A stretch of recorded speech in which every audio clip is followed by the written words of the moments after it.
Morí en el lodo de Hue en 1968, pero la parte más aterradora no fueron las esquirlas desgarrando mi pecho. Fue darme cuenta de que todo lo que yo creía sobre la vida y el odio era una mentira profunda. Durante décadas guardé el silencio de los cementerios, enterrando la memoria de aquella luz cegadora bajo las medallas y las cicatrices, pensando que nadie le creería a un médico que vio el alma abandonar el cuerpo. Sin embargo, observando el mundo hoy, viendo las mismas semillas de indiferencia gélida y división amarga brotando en nuestras calles, no puedo permanecer más como un testigo mudo ante el abismo. Ustedes piensan que la guerra ocurre lejos, librada con acero y plomo, pero estoy aquí para decirles que el verdadero campo de batalla es mucho más íntimo. Y necesité dejar de respirar para finalmente ver el verdadero rostro de nuestra humanidad compartida. Mi nombre es Tomás Mendoza, pero en aquellas selvas húmedas y ensangrentadas todos me llamaban simplemente Tomasito. Hoy, a mis 78 años, cargo en el espejo una mirada que muchos evitan, el peso de quien vio el fin del mundo con sus propios ojos antes siquiera de aprender a ser un hombre completo. Nací en un pequeño pueblo de México, donde la vida era sencilla y las respuestas parecían obvias, pero nada me preparó para lo que encontré al ser integrado a la primera división de caballería en Vietnam.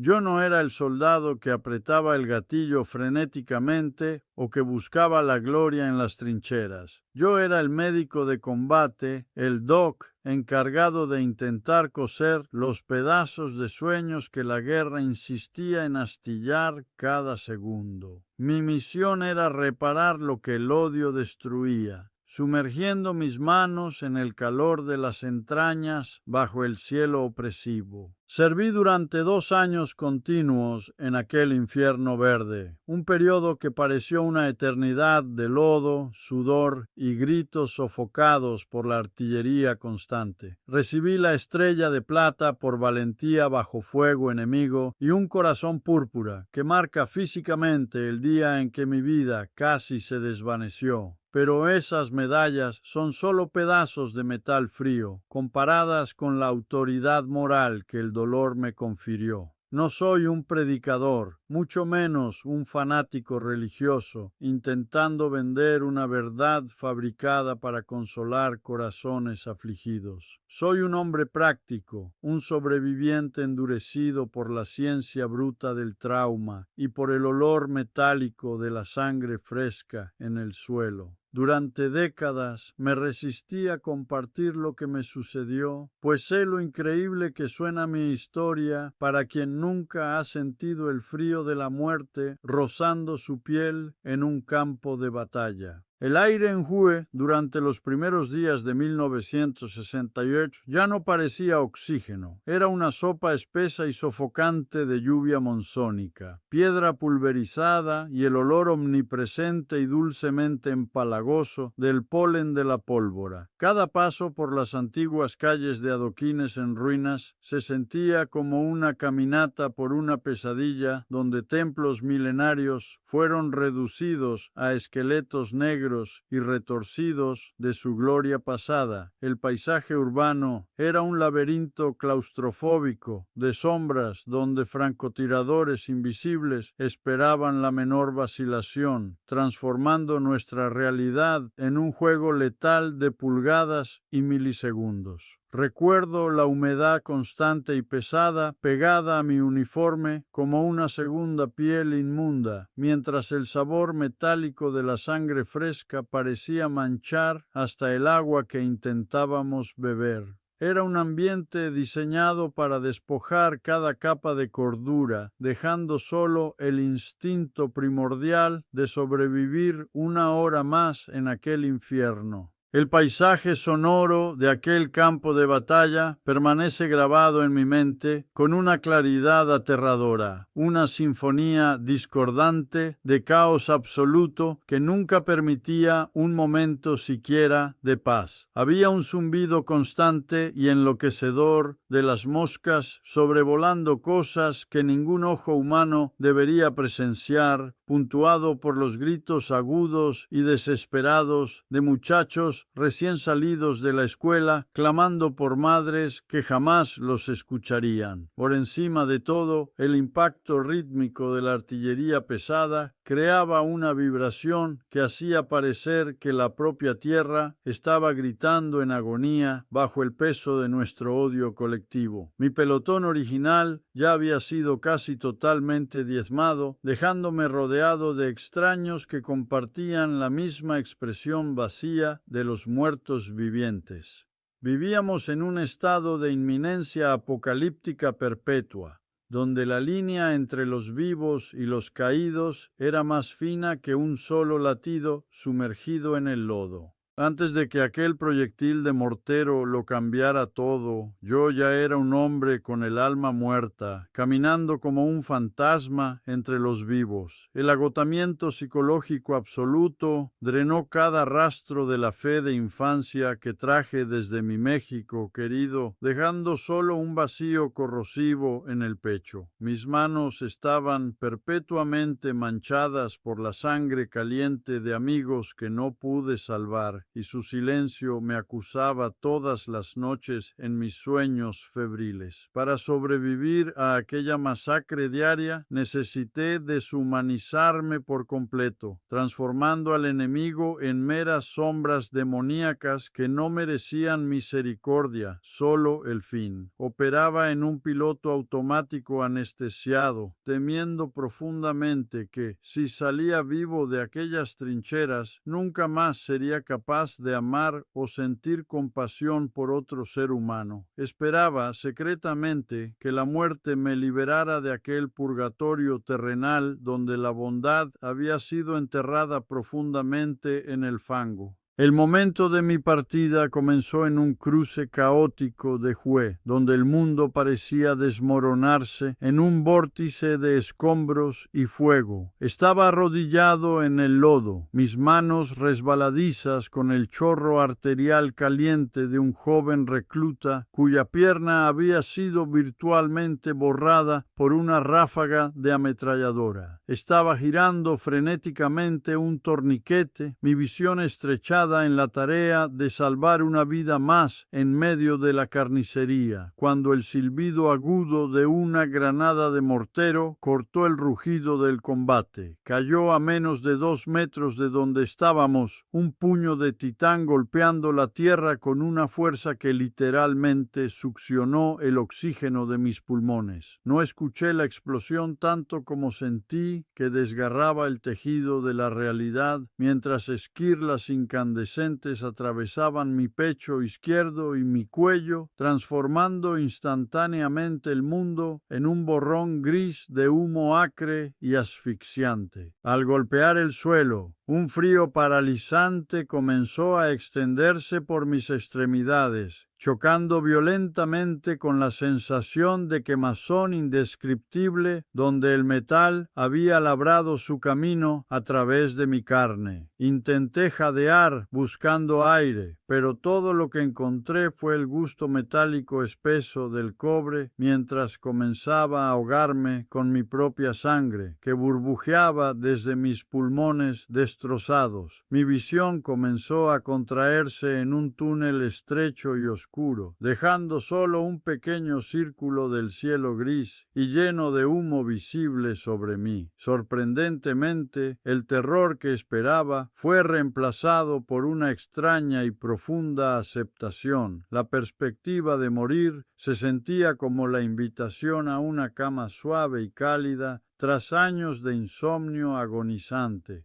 Lo último que vi fueron las manos temblorosas y desesperadas de otro médico presionando mi cuello, intentando en vano detener la marea antes de que la luz finalmente se apagara. El caos ensordecedor de Hue fue súbitamente cortado por un silencio absoluto, tan profundo que parecía tener peso propio sobre mi conciencia. El dolor punzante que desgarraba mi pecho simplemente desapareció en un instante, dejando en su lugar una ligereza indescriptible que nunca había experimentado en aquellas trincheras inmundas. Me di cuenta de que estaba flotando a pocos metros de altura, observando desde arriba la escena grotesca de mi propio cuerpo extendido en el lodo, rodeado de médicos que intentaban contener la hemorragia catastrófica. Veía el brillo metálico de los instrumentos y la desesperación en los ojos de mis compañeros, pero ya no sentía ninguna conexión física con aquella cáscara rota debajo de mí. Era como si finalmente fuera libre de una armadura pesada y sofocante que cargué toda mi vida, flotando en un vacío de paz donde el tiempo y la guerra ya no tenían poder sobre mi existencia. El humo negro de Hue se disipó, dando paso a un vacío infinito y pacífico que parecía llenar cada hueco de mi existencia. Ya no estaba el gris de los monzones ni el rojo de la sangre, solo una vastedad que pulsaba con una quietud que nunca supe que existía.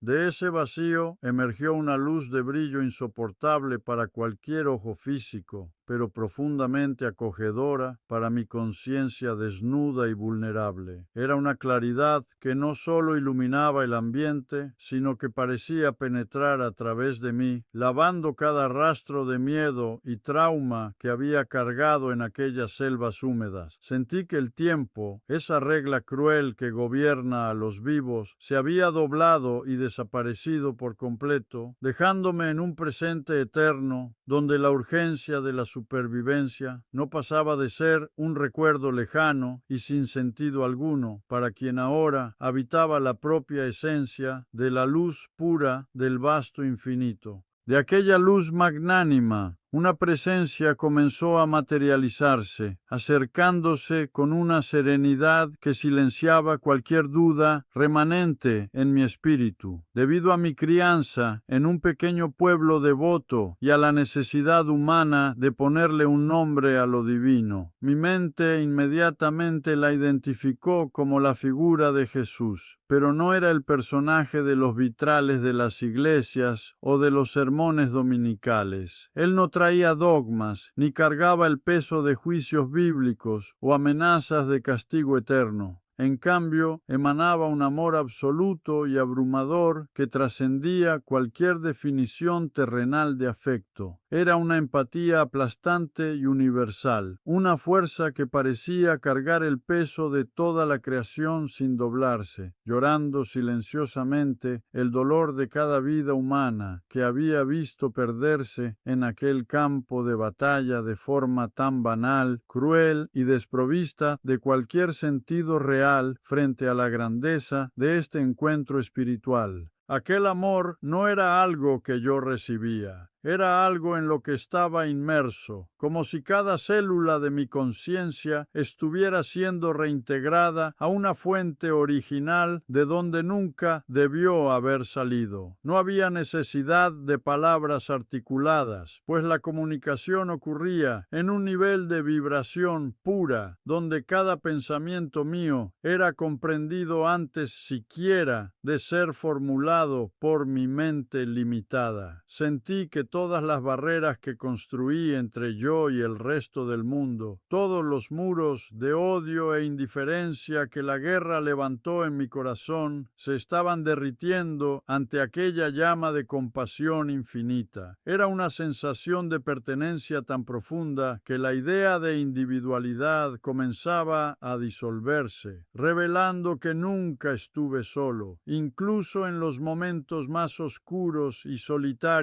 de las trincheras, donde pensé que Dios nos había abandonado a nuestra propia suerte y a nuestra propia maldad desenfrenada. Mi conciencia se expandió más allá de los límites de mi piel, permitiéndome percibir la red invisible que conecta cada latido en el planeta, desde el soldado más heroico hasta el enemigo más temido. En aquella dimensión de luz, la complejidad del universo se volvió súbitamente simple y cristalina, como si tuviera acceso a un conocimiento ancestral que la vida cotidiana insiste en esconder bajo capas de ruido y distracción. Veía la guerra no como un conflicto de banderas o ideologías, sino como una herida abierta en el alma colectiva de la humanidad, un error de percepción trágico, donde partes de un mismo cuerpo intentan destruirse unas a otras por puro desconocimiento de su propia unidad fundamental. La presencia no me daba órdenes, simplemente me permitía ver la verdad desnuda de que la vida es un regalo sagrado e interconectado, donde cada acto de violencia resuena eternamente en el tejido del infinito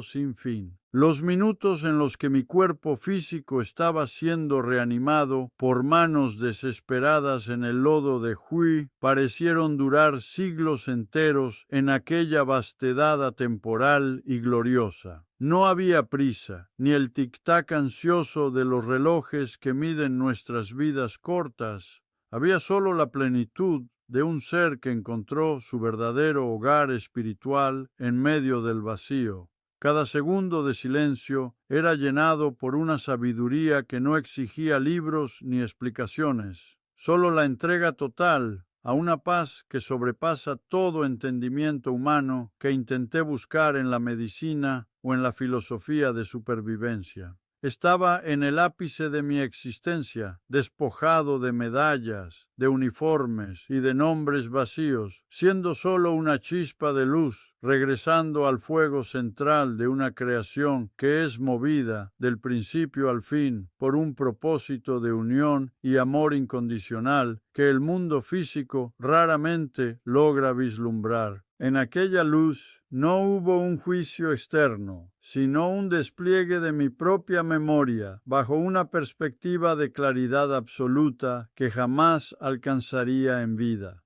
Comencé a ver los rostros de cada joven que pasó por mis manos en el lodo de Hui, muchachos cuyos nombres apenas sabía, pero cuyos últimos suspiros guardé como cicatrices en el alma. Vi nuevamente el brillo desapareciendo de los ojos del sargento que me enseñó a sobrevivir, y la agonía muda de aquellos a quienes llamé hermanos mientras la vida se escapaba entre mis dedos. Cada pérdida que cargaba como un fardo de culpa se transformó en una lección de dolor compartido, donde yo no era solo el observador, sino que sentía el peso espiritual de cada partida. Me di cuenta de que aquellas muertes no eran eventos aislados, sino cortes profundos en el tejido de la existencia común, dejando marcas que resonaban mucho más allá del campo de batalla sangriento. Lo más perturbador, sin embargo,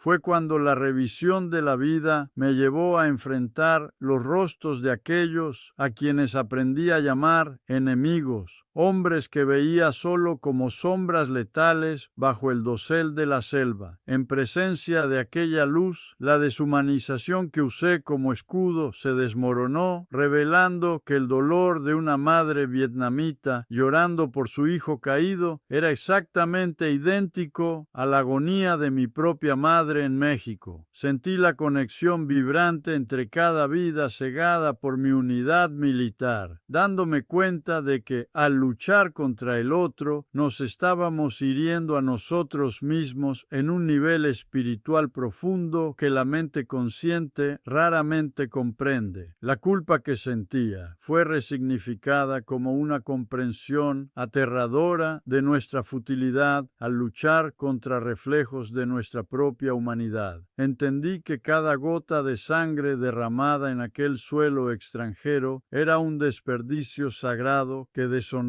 la unidad fundamental de todas las almas. La presencia no me dio un sermón, sino que me transmitió una verdad tan límpida y devastadora que hizo que mi alma temblara como nunca antes había sucedido bajo fuego de artillería. Recibí un aviso angustiante, una alerta que no hablaba de profecías antiguas, sino de una catástrofe forjada por nuestras propias manos callosas. La revelación era cristalina. La humanidad está en un proceso lento y doloroso de autoconsumo, devorando su propia esencia, mientras cree estar luchando por justicia. Entendí que las grandes guerras nunca comienzan de hecho cuando el primer disparo ecoa en el horizonte, sino mucho antes, en los rincones sombríos de los corazones comunes. Nacen en el suelo fértil del resentimiento guardado, en la semilla de la intolerancia cultivada en el silencio y en el odio cotidiano que aceptamos como normalidad. Es en este veneno invisible, destilado en nuestras pequeñas conversaciones y juicios, donde el verdadero fin del mundo toma forma. Aquel aviso aterrador resonó dentro de mí como un trueno silencioso. La persistencia de este odio tribal y de las divisiones que creamos está corroyendo el tejido espiritual de nuestro planeta de forma irreversible. La entidad me mostró que si no hay un despertar masivo, un giro profundo hacia el perdón y la unión humanista, causaremos nuestra propia extinción de manera inevitable. No seremos destruidos por fuerzas externas o castigos divinos, sino por el peso muerto de nuestra propia incapacidad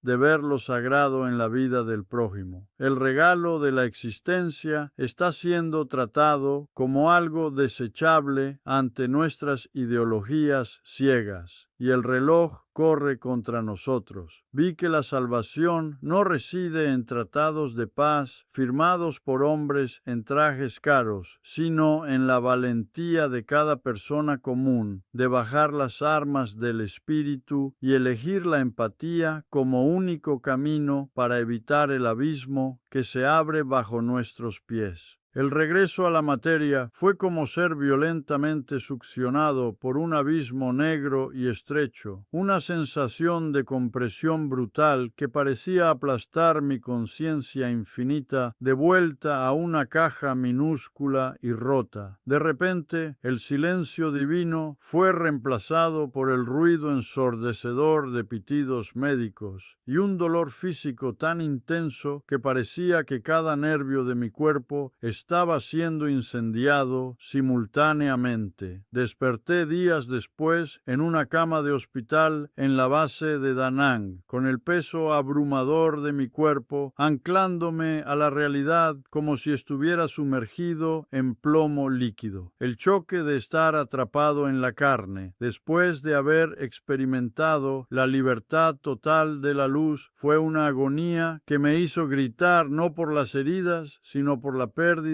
de aquella paz absoluta. Era el contraste cruel entre la eternidad espiritual y la fragilidad de nuestra densa materia física. Los cirujanos militares que me atendieron me miraban con una mezcla de asombro y escepticismo científico, incapaces de explicar lo que llamaban una anomalía médica absoluta. Según los registros del campo de batalla, estuve clínicamente muerto por largos 3 minutos, extendido entre los escombros y el lodo, sin ninguna señal de latido cardíaco, bajo el calor sofocante. Por la lógica de la medicina, mi cerebro debería haber sido devastado por la falta de oxígeno tras una pérdida de sangre tan catastrófica. Pero yo estaba allí, consciente y lúcido. Los escuchaba susurrar sobre milagros y errores de cronometraje, sin valor para decirles que yo no estaba simplemente inconsciente, sino que había cruzado la frontera y visto lo que existe del otro lado. Regresar a la densidad de este mundo material fue el sacrificio más grande que jamás he realizado en toda mi larga jornada. Aquella experiencia en la luz borró al hombre que solía ser antes de Hue. Cuando finalmente recuperé las fuerzas para caminar, me di cuenta de que el Tomás Mendoza, que temía a la muerte, se había quedado para siempre en aquel lodo. Ya no siento miedo al fin. Para mí, la muerte dejó de ser un abismo para convertirse solo en una puerta abierta hacia algo vasto y acogedor. Sin embargo, desarrollé un respeto sagrado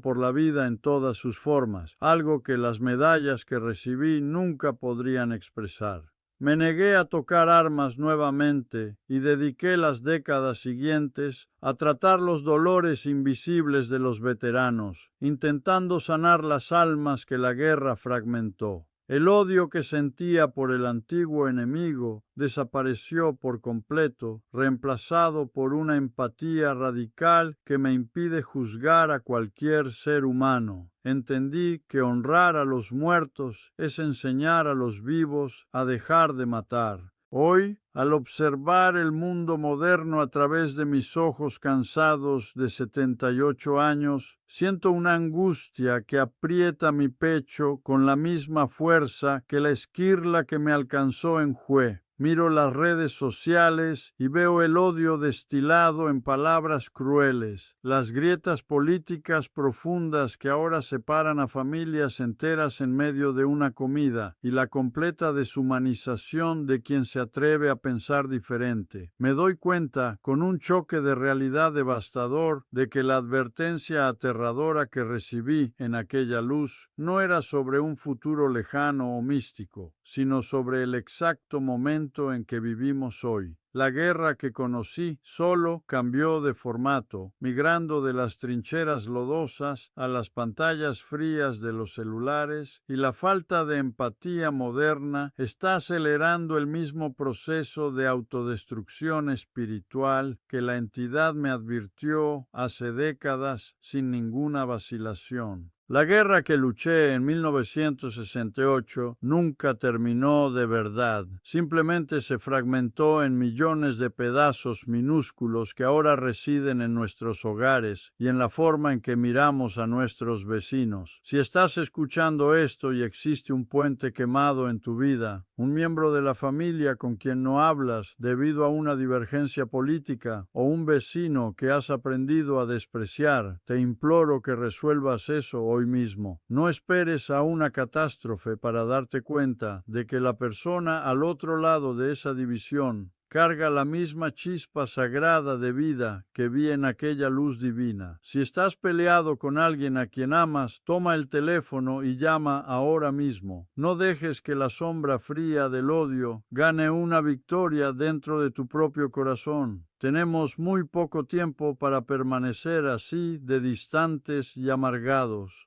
La supervivencia de nuestra especie no depende de la fuerza de nuestros ejércitos o de la astucia de nuestra tecnología, sino de la elección individual de priorizar la empatía sobre el resentimiento todos los días. Estamos ante un precipicio donde el reloj suena fuerte y la salvación de nuestra humanidad colectiva reside enteramente en las manos y en las palabras de cada persona común que habita este planeta. Todavía hay tiempo de elegir un camino diferente, de alejarse del viento cortante de la división y caminar hacia el calor de nuestra vulnerabilidad compartida. He visto lo que existe más allá del velo y puedo decirles que al final no se nos preguntará por nuestras victorias o riquezas, sino por cuánto amor estuvimos dispuestos a dar a un mundo que estaba desesperadamente frío. Elige ser la luz mientras todavía hay aliento en tus pulmones para marcar la diferencia. Si esta historia te tocó de alguna forma, suscríbete para escuchar otros testimonios que también merecen ser recordados.